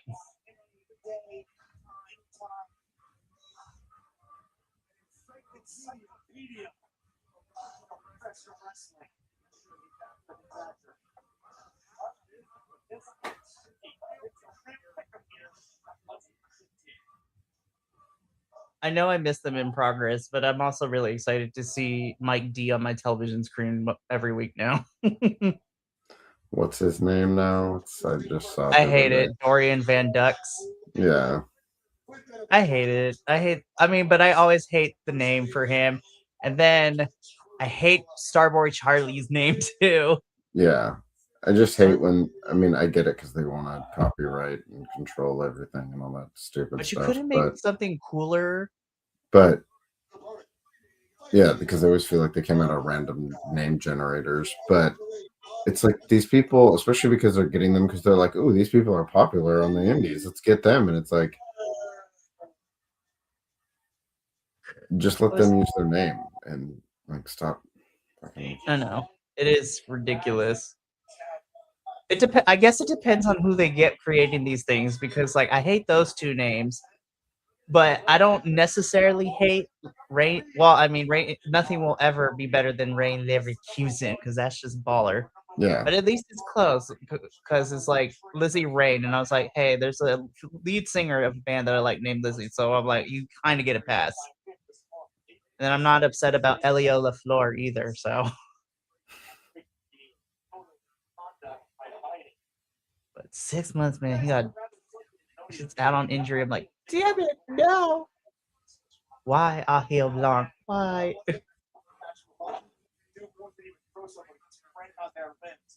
Grab the hold of Charlie Dempsey's leg real quick. Dempsey very happy to fly. While they're not exactly the same size and look, this is almost like a mirror match. It really is. And again, another case of guys that aren't used to giving up the advantage, the strength department, physicality, this wrenching back into that lock, got the leg tied up. They get that price early. Yeah, beautifully has that fight pressure and probably a blood choke that can some tell our vantage point, but also had that leg trained back. But typically Thatcher, like I mentioned at the onset, virtual encyclopedia of professional wrestling, able to pull out a reversal there that I don't know if I've seen before. Now he's dug into the back of Dempsey. Isn't Dempsey trying to protect? He was trying to protect the back of his neck and chin. Oh, hey, you can actually put this move on and not worry about getting pinned. Right. Here, they get out of it nicely. Both are so highly decorated. You know, got a two-time NXT Heritage Cup winner in Dempsey. Both titles on the back. Makes sense. Timothy Thatcher, indeed a former involved. Thatcher working to that short Russian tie there for a second. Thatcher never held the Evolve Championship, I don't think. Commentary team, get your facts straight. Anything you can do like it better, and if you're going to dish it out to me, you can expect it to come back the way it fell. Look at this. Round and round they go, trying to break it down to Thatcher. Yep, he was the Evolve champion once. Okay. He was also the Freedom Gate champion. He was the last one. Okay. This is probably when Evolve was pre WWE Evolve. Yeah. Okay, makes more sense. He's I'm like a former WXW Unified World Champion and a WXW World Tag Team Champion with Walter.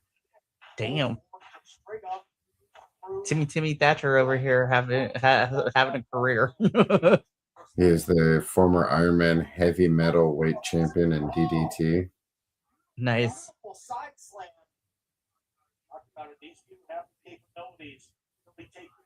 He's just out here on a world tour, and I'm here for it. Yeah.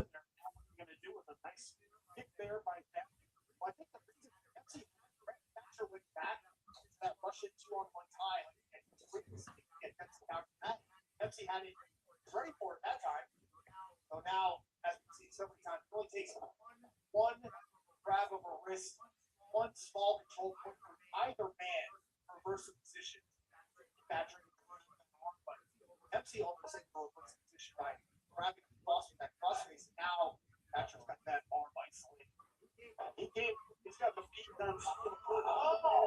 Oh, that looked way more brutal. Nothing funny about getting hit in the funny bone when you're in there with Timothy Thatcher. Put that arm on the dissecting pan and pick you up. Got right back to the game of operation. Went right back to the next move. Head surgeon Timothy Thatcher. Decision. And now look at this. Looking for the arm bar here, cross arm breaker is Dempsey, but full contact to that class is that moment. And both men, I think, are still relatively fresh. Obviously, they're both in great condition. So I don't think they're going to be able to extend the arm. Defensive strength. That's really something else. Oh, single leg crab. He's really cinching it back. You can see his hindquarters right on the lower lumbar region of Dempsey. Was able to get his way out there by grabbing the ankle. Now looks like he's going to try to work his own. I thought he was going to go to the half crab as well. He's not going to get that. That's a really rough external torque on the knee of Timothy Thatcher. That can tear his ACL, MCL, meniscus. They're all going to be on. Right, look at this. Trying to pull himself. See if we get the outside area of right back on the island and surrounded by sharks. Shooting down all that body weight down. Ligaments and tendons are screaming. Watch the little thing that Charlie Dempsey's doing. Look at what he's doing with that left hand, holding onto the toes of Timothy Thatcher, stopping him from moving, not letting him get any space. Oh, this is a variation. Ooh, Keeping him tight. that's cool.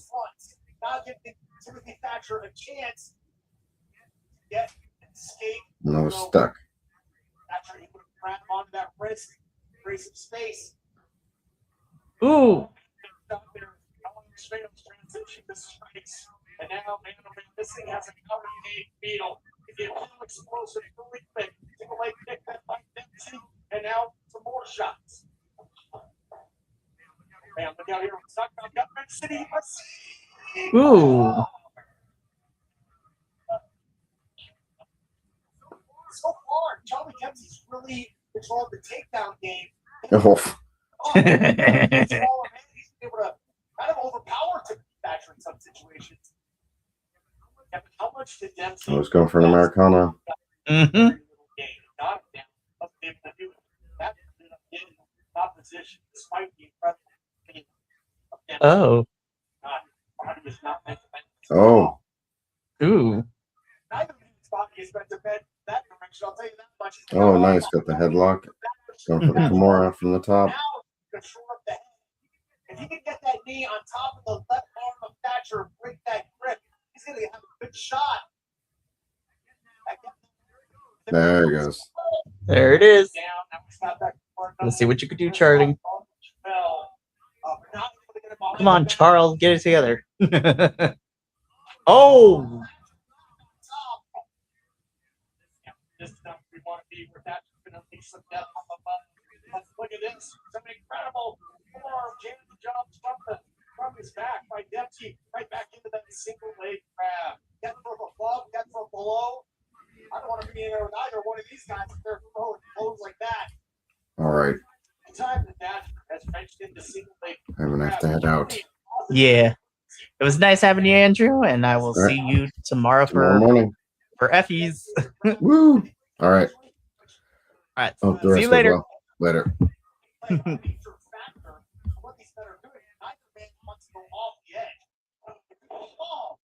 It could spell disaster, but that throw could be disastrous for Timothy Thatcher. Charlie Dempsey working on his far side wrist lock, Americana, some would call it. Yeah, and he will get you by submission, and he uses the approach to set up the submissions as he did with Tracy Williams. Oh man, look at that late place takedown, action, and Dempsey is breathing fire. the arch that Charlie Dempsey was able to get on that Dragon Screw leg whip, there's no equal to that Dragon Screw leg whip that I've seen in professional wrestling from Charlie Dempsey. And now he's got this toe hold locked on. He transitions out. Talk about no quarter. Both these guys are given no quarter. What it takes to try and every single inch is being fought. This is like trench warfare. It is indeed. It's a war of attrition. The battle over just a small slit between Thatcher and Dempsey. Digs down deep, pops the hips, takes him up and over a little variation of the Saito suplex there.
All right, so we're in our final match, which is Josh Barnett and Yuji Nagata. That last match was insane with how much blood we got. Oh my goodness. It is made here in Bloodsport XV from Wild Chaotic Scene. 99 Heart.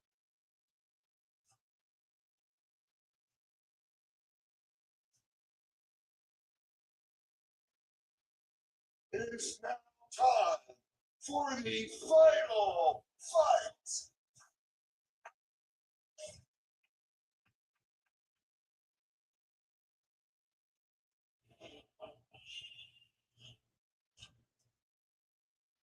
Let's see how this goes.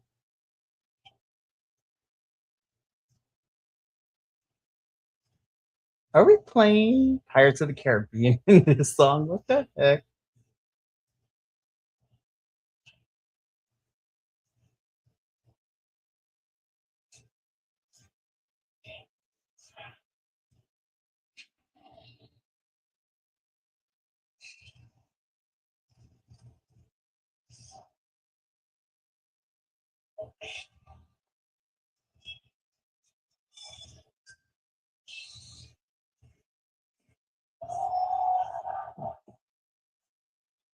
Ah, there it is. Yuji Nagata, man. Crazy.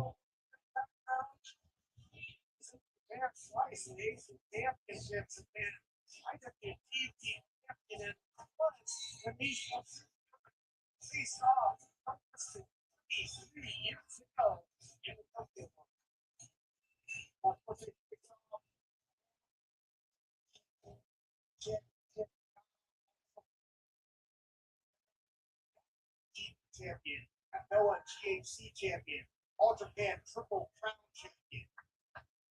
I forget what Josh Barnett comes out to. Let's see how that goes. The War Master here tonight.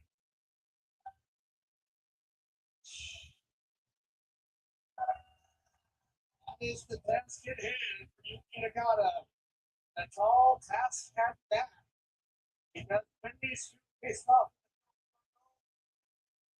what's the War Master that Nagata was facing? He was facing Barnett in the babyface assassin days a long time ago. What a clash it was. Barnett came out in that matchup. That IWGP title like he got shot out of his hand and landed a head kick in the opening seconds. And I'm sure, well, I'm not sure. I don't know what this match has in store for us, but I would expect maybe a more measured approach from Josh Barnett.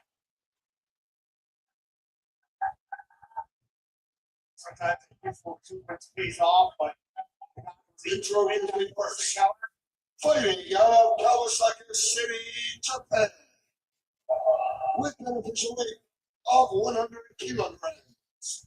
He is Blue Jacket Yuki Nagata.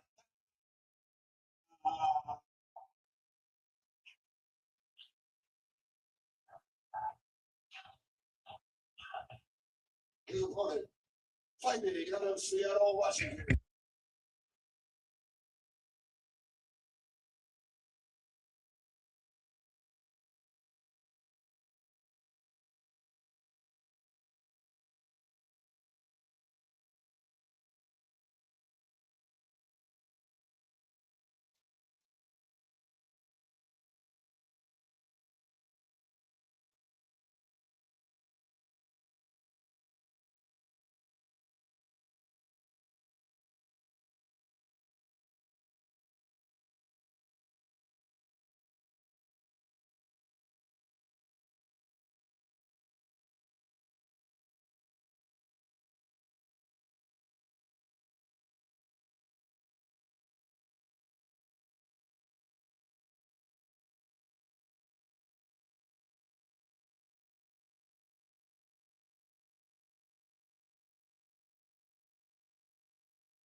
Not the fat man roll. Momentum Barnett was generating to roll him over, but Barnett, no stranger, using momentum to gain the upper hand in the first position.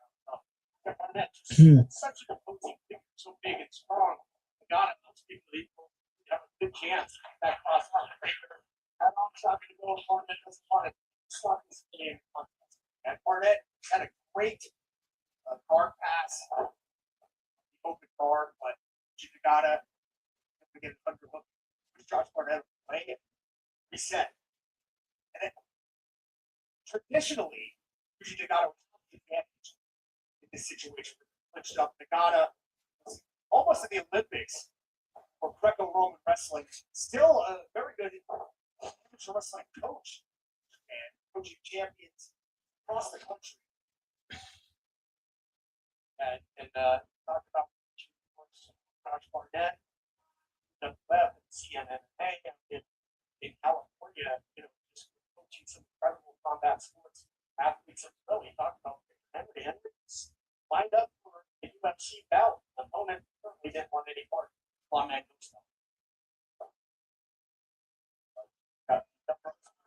we got these guys fighting on the flat mat in front of us, not on the flat earth.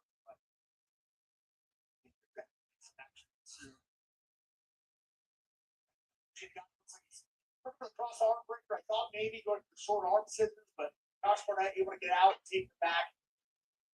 Now he's in that cross body right. Go for the cross face. Got it able to sit out. You're already seeing a little bit of blood coming out of the mouth of the teeth of Nagata just from one cross face or two from the war max. Or going right across the eye socket there. That can't feel good. The poor master is little things coming to a long way. Our next one faster. Nice leverage there to get the big man down by Yuki. Right? A great trip stepping behind the left leg of Josh Barnett. His leg is a fulcrum to take him over with the upper body tie. But sometimes it's the small grips that a real high level Greco-Roman wrestler can get that changes things. I think that's what we saw there with Josh Barnett. Wasn't the most explosive. Jeez, Josh. You get read so easily, my friend. As they say, at first you don't succeed, try again. Barnett was having no part of that cross breaker earlier. Nagata's getting closer on the last 50 chance and sinking it in. Get closer right now. It's just this top side short arm scissors. You've seen Nagata submit. Many people, he didn't submit Josh Barnett, but we've seen him use that seated arm bar sitting down on top of the shoulder multiple times to get big wins, title fights, and other fights across the world. Short kick there right to the eye of Josh Barnett. Give Yuji Nagata just a bit of reprieve. That kind of that across the ocular area here. So payback there by Nagata. Square one here, attacking the limbs, going upstairs, and that again is how their battle started 50 years ago. Poor master stopped Nagata. Nagata would end up winning the match. The spinning heel kick and get the pin. Big reason.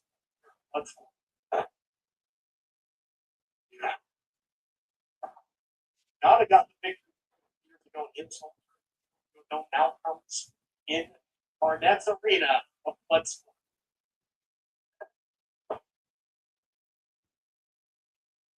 Five minutes gone by, 5 minutes. And Nagata's still able to control his back position. He's got both hooks in. Doesn't have the arm across in a position where he can cut off the blood of Barnett, but maybe apply some pressure to the throw. Josh Barnett with that left foot and ankle of Yuji Nagata. Nagata counters back into this cross arm breaker. See, he took a little breath there. Like, what's it going to take? And Nagata, though, man, that seems to be the game plan coming in. That arm bar, that cross arm breaker hasn't been cinched in yet. Look at the agility trying to pull his way out of this net. And does so there. We talked about the momentum that each man is able to use earlier. And that's exactly what Josh Barnett did there. Got rolling one way, then back the other. Speaking of rolling, a bit of a gated roll there by Barnett, had the body locked in, and now he's looking at the arm bar. Got it, pushes it away, tries to go to the ankle, but now he's going to leave that other arm, the right arm. Josh Barnett open. Or I'm sorry, he's going to leave the right arm. Got it for Barnett. But Barnett choosing to go after the. Now he's looking to break on that right arm. See the on the face about it. I mean, little things when you're in there with somebody the size and strength of Barnett. Barnett trying to sink in that sleeper. I got it tuck in the chin there. Yeah, saw it. He talks about it in the last match. Or, sorry, a couple matches ago with Bachelor Jetsy. If you get a hold of just one limb, one digit, it's enough to change the course of action during the match. Small, very small battles. He's better fighting for the grips. If perhaps you can see beautiful legs, beautiful scissor leg takedown, and now he's in a cross heel hold. Oh, Josh Barnett, he thinks he's got him. He was screaming, I got him. Master, if he thinks he's got something, I take him agree with him. He wrenching back. You can hear Nagata screaming in danger. Justin. Jeez, Josh. He's got the shin bone of the left leg, twisting the Achilles of the right strapped under his arms, and that can tear it straight off the bone. Shin is such a big area to be attacked. It's really being pulled right into the Achilles of his opposite. Yeah, really, the Achilles is the one that's in most danger there. Barnett now wanting to give up the position, holding on to the leg. Not actually able to use the lack of ring ropes to his advantage. Goes to the outside. There will be a break in the action. Nagata for 10 seconds. And again, this may be the first time Nagata has been here. Josh Barnett's Bloodsport in the USA, but he's a veteran of combat all around the world. So he has done his homework. He knows the rules. And right now you can see this veteran using them to his advantage. You know, looks like he's moving around gingerly there. And Barnett that lock for quite some time. Steps through it. And then again. Right back onto that Achilles. He's trying to get his arm a little bit lower, closer to the ankle. They have more leverage, but of course that's easier said than done. This way out of it now is Nagata getting aggressive here to a grounded Barnett. But Nagata can barely stand though. Already having to take a seat, not even put pressure on that left leg. Yeah, you can only buy him so much time. Jeez, Josh. Did he do that? Takes the big man up and over. That Barnett made the mistake of throwing fist and going upper body with the Greco-Roman expert. Oh, and there it is. That's what took out Josh Barnett 23 years ago. 100% history repeating itself. He wasn't able to put him away. It's not yet. Oh, this is the wrist clutch. Oh, right on top of the head. You gotta know so many ways to hurt you here. Wow, what's he doing, Joe? He's won title matches with this crossface before. This is one of the Nagata locks. And he's got it locked in. You can see Josh Barnett was trying to alleviate some of the pressure by looking towards the Nagata. He got to turn his face away.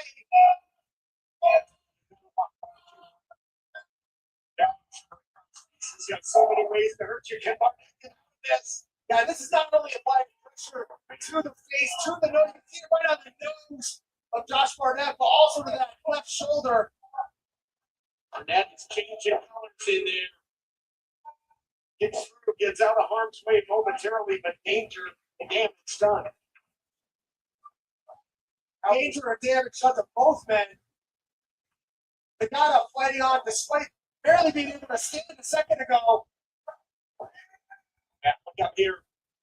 Oh, short foot. Thought it was going to be a trap suplex. Nagata on his way out, sneaking into Guri. Caught by Barnett. Barnett able to catch her right back out of that left leg. I'm sorry, he's got the right leg now. Lock up the STF for a rear waist lock instead. Barnett uses that giant radium as a leverage point here, taking it in the lower back for guys. We've seen this before. You do not want to be on the other end of this Josh Barnett German suplex. And here, they got into the seated armbar.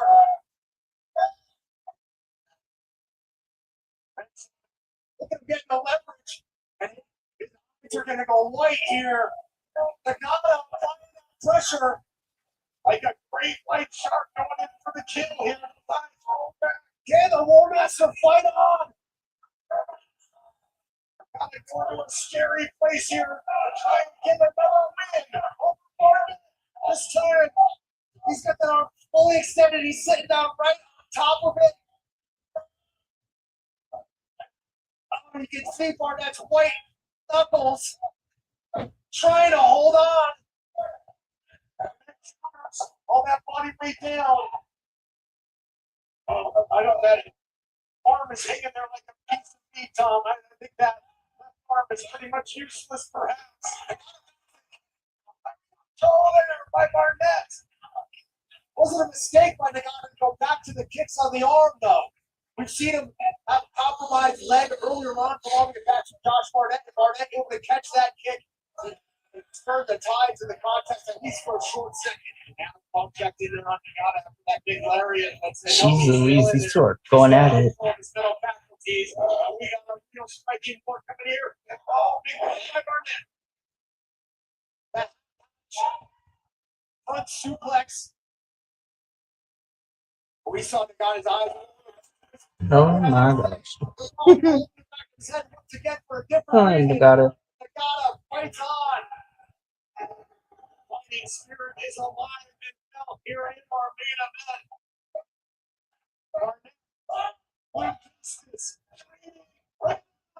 Still in the page of and there it is. That's the exact move that Nagata beat Barnett with. Oh! And Josh Barnett has won. He's defeated Yuji Nagata. And there it is. Dang. And how apropos to do it in the same way that Yuji Nagata was able to defeat him 23 years ago. Alrighty. Well, Here we see both men throwing down the street. that has been Bloodsport 15. This was a really fun show, and I like watching Bloodsport, even for how short all the matches are and everything, but it is great stuff. So we will be back tomorrow morning. It will be myself, Andrew, and Benny will be joining us as we will be doing another live watch along, but this time for GCW Presents Effie's Big Gay Brunch. So I'm super excited, but thank you all for tuning in for our watch along for Bloodsport. We will see you for Effie's Big Gay Brunch and night one of WrestleMania tomorrow. But until then, from all of us here at BC WrestlePod to you at home, remember, take care of yourself, love one another, stay iconic, and more importantly than anything, you always deserve to finish your story. We'll catch you tomorrow, but until then, sayonara, adios, and until next time, peace.